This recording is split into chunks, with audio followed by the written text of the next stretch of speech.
नमस्कार, सुदर्शन न्यूज देख रहे हैं आप और मैं हूं आपके साथ स्मारिका ठाकरे। बुलेटिन की शुरुआत करेंगे नागालैंड के वोखा जिले को जुन्हेबोटो जिले से जोड़ने वाली नगई नदी पर जीवन रेखा पुल का निर्माण विशेष योजना के तहत कर दिया गया और इसका उद्घाटन विशेष अतिथि नागालैंड के सलाहकार एस चूबा चांग ने 13 मई को किया, जिसमें विधायक पिक्टो सोहे,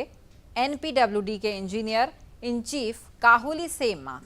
पीडब्ल्यूडी के अधिकारी और जन नेता भी मौजूद रहे। इस अवसर पर एच चूबा चांग ने कहा कि यदि नागा विकास के लिए मार्ग प्रशस्त करना चाहते हैं तो उन्हें पहले भू स्वामित्व लाभ की संस्कृति को दूर करना चाहिए और ये भी कहा कि जिम्मेदारों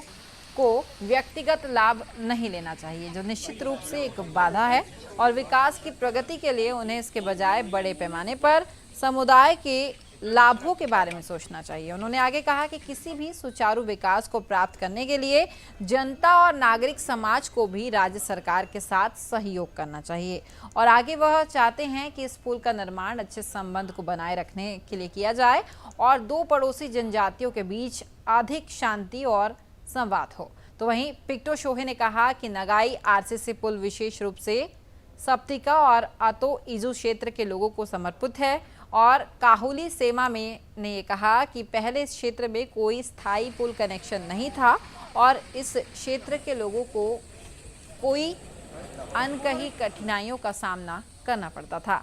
इस क्षेत्र के यात्रियों को राज्य की राजधानी कोहिमा दीमापुर तक पहुंचाने के लिए सताखा और बाद में चोजुबा रोड से यात्रा करनी पड़ती थी, लेकिन अब निगाई नदी पर आरसीसी ब्रिज की स्थापना के साथ ही यात्रा अब और ज्यादा सुविधाजनक होगी। तो वहीं विधायक पिक्टो सोहे ने कहा कि यह विकास उनके नेतृत्व के दौरान हुआ था और उद्घाटन कार्यक्रम में शामिल होने वाले सभी लोगों को उन्होंने धन्यवाद भी दिया है।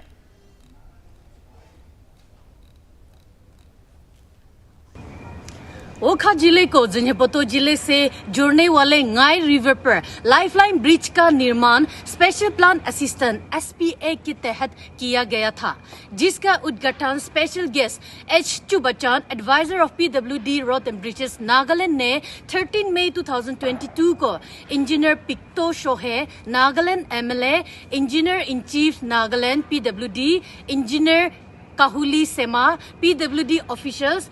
विलेज जीबीस और पब्लिक लीडर्स की उपस्थिति में किया था। पहले इस क्षेत्र में कोई परमानेंट ब्रिज कनेक्शन नहीं था और इस क्षेत्र के लोगों को कई अनकही कठिनाइयों का सामना करना पड़ा है। इस क्षेत्र की यात्रियों को राज्य की राजधानी कोहिमा दीमापुर तक पहुंचने के लिए सताखा और बाद में चोजुबा रोड के माध्यम से यात्रा करने पड़ते थे, लेकिन अब गाई रिवर पर आरसीसी ब्रिज के स्थापना अब यात्रा अधिक सुविधाजनक होगी और इस क्षेत्र के लोगों के लिए जीवन रेखा के रूप में प्रबल होगी। मैं सुदर्शन न्यूज चैनल के लिए